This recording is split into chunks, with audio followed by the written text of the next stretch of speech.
Evening snack ఏదైనా తినాలి అనిపించినప్పుడు ఇలా అయితే ట్రై చేసేయండి. ముందుగా బాయిల్ పొటాటోని అయితే తీసుకొని ఇలా స్మాష్లు అయితే చేసుకోవాలి. తురుముకున్న క్యారెట్ని, చిన్నగా కట్ చేసిన క్యాప్సికమ్, అలాగే ఆనియన్స్, ఉప్పు, కారం, కొంచెం కార్న్‌ఫ్లోర్‌ని కూడా వేసుకొని ముద్దలా అయితే కలిపేసుకోవాలి. ఇంట్లో ఉన్న చిన్నపిల్లలకి ఈవినింగ్ టైంలో ఇలా పెట్టేస్తే చాలా చక్కగా కూడా తినేస్తారు వీళ్ళు. మీ దగ్గర ఇంకా ఏదైనా వెజిటబుల్స్ ఉంటే కనుక వాటిని కూడా యాడ్ చేసుకోవచ్చు. ఇలా మీకు నచ్చిన షేప్‌లో అయితే చేసుకొని నేనైతే ఈ విధంగా అయితే చేస్తున్నానండి.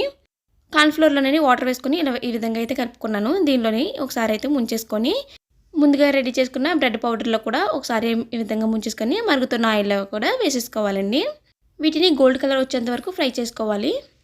ఇలా రెడీ చేసుకున్న వాటిని టమాటా కెచప్‌తో సర్వ్ చేసుకొని తింటే చాలా అంటే చాలా టేస్టీగా ఉంటుందండి. ఈ వీడియో కనుక మీకు నచ్చినట్లయితే లైక్ చేసి సబ్స్క్రైబ్ చేసుకోండి. ఇంట్లో ఉన్న చిన్నపిల్లలకి ఇలా హెల్తీగా ఐస్ క్రీమ్ చేసి పెట్టండి. ఎంతో చక్కగా అయితే తింటారు. ముందుగా డ్రై ఫ్రూట్స్ అన్నింటినీ కూడా ఒక 2 అవర్స్ పాటు నానబెట్టుకున్నానండి. ఇలా నానబెట్టిన డ్రై ఫ్రూట్స్ అన్నింటినీ కూడా మిక్సీ జార్లో వేసి కొద్దిగా పాలు వేసుకుంటూ మెత్తటి పేస్ట్‌లో అయితే రెడీ చేసుకోవాలి. బనానా కూడా కట్ చేసి వేసుకుంటున్నానండి. మీ దగ్గర ఓట్స్ ఉంటే కనుక ఒక టేబుల్ స్పూన్ వరకు ఓట్స్ వేసుకొని కొంచెం పాలు వేసుకుంటూ మెత్తటి పేస్ట్‌లో అయితే రెడీ చేసుకోవాలి. ఇలా రెడీ చేసుకున్న తర్వాత గ్లాసులు ఉంటే గ్లాసులు, లేకపోతే మీ దగ్గర ఐస్ క్రీమ్ కప్స్ ఉంటే కనుక వాటిలో కూడా ఈ మిశ్రమాన్ని ఫిల్ చేసుకోవాలి. వీటిని ఇప్పుడు నేను ఒక 5 గంటల సేపు డీప్ ఫ్రిడ్జ్లో అయితే పెట్టేస్తున్నానండి. ఐస్ క్రీమ్ అయితే రెడీ అయిపోయిందండి. ఈ గ్లాసుల నుండి 1 నిమిషం పాటు నీళ్ళలో పెట్టి తీసుకొని సర్వ్ చేసుకోవడమే. నేను దీనిలో నుండి షుగర్ అయితే యాడ్ చేయలేదు. మీకు ఇంట్రెస్ట్ ఉంటే కనుక షుగర్ అయితే యాడ్ చేసుకోండి. చూసారుగా ఎంత చక్కని హెల్తీ ఐస్ క్రీమ్ అయితే రెడీ అయిపోయింది కదండి. ఈ వీడియో కనుక మీకు నచ్చితే ఛానల్కి లైక్ చేసి సబ్స్క్రైబ్ చేసుకోండి. నా చిన్నప్పటి నుండి ఒక్కసారి కూడా నేను కొబ్బరి మిఠాయి అయితే తినలేదండి. మీలో ఎంతమందికి కొబ్బరి మిఠాయి అంటే ఇష్టమో కామెంట్ సెక్షన్లో కామెంట్ చేసేయండి. ఇప్పటి వరకు నాలాగా మీరు కూడా కొబ్బరి మిఠాయి తినని వాళ్ళు ఎవరైనా ఉన్నారా? ఈరోజు ఎలాగైనా సరే కొబ్బరి మిఠాయి తినాలని ప్రయోగం అయితే చేసేస్తున్నానండి. ఒక గిన్నెలోకి పంచదార వేసుకొని నీళ్లు వేసుకున్నానండి. ఇలా మనకి పంచదార అంతా కరిగిపోయిన తర్వాత ఇలా సన్నగా కట్ చేసుకున్న కొబ్బరి ముక్కల్ని ఈ పంచదార పాకంలో వేసేసి దగ్గరగా అయ్యేంత వరకు ఉడకనిచ్చుకోవాలండి. ఇలా దగ్గరికి అయిన తర్వాత అండి కొంచెం యాలకుల పొడి వేసుకొని ఒక ప్లేట్కి అండి నెయ్యిని అయితే రాసేసుకొని ఈ మిశ్రమాన్ని అయితే దీనిలో వేసేసుకొని ఒక 2 గంటల సేపు అలానే వదిలేయండి.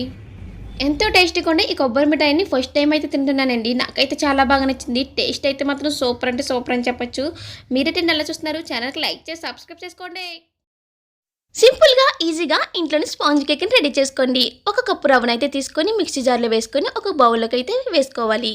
మిక్సీ జార్లోకి 1/2 కప్ వరకు షుగర్ని వేసుకొని 1/4 కప్పు వరకు ఆయిల్ వేసుకొని కొద్దిగా పాలను వేసుకొని స్మూత్గా 2 నిమిషాల పాటు మిక్సీ పట్టేయాలి.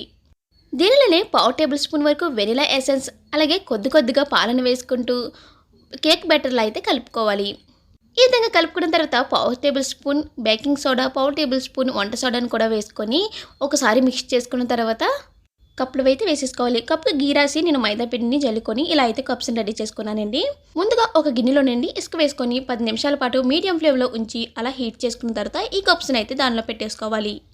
ఈ గిన్నెలోంచి వేడిపోకుండా ఉండడం కోసం దీని మీద నేను వెయిట్ అయితే పెట్టేసుకున్నాను. 20 మినిట్స్ తర్వాత మూత ఓపెన్ చేస్తే యమ్మీ కేక్ అయితే రెడీ అయిపోయింది. కేక్ అయితే మాత్రం చాలా టేస్టీగా చాలా స్పాంజ్గా అయితే వచ్చింది. మరెన్నో ఇంట్రెస్టింగ్ వీడియోస్ కోసం ఛానల్ని ఇప్పుడే లైక్ చేసి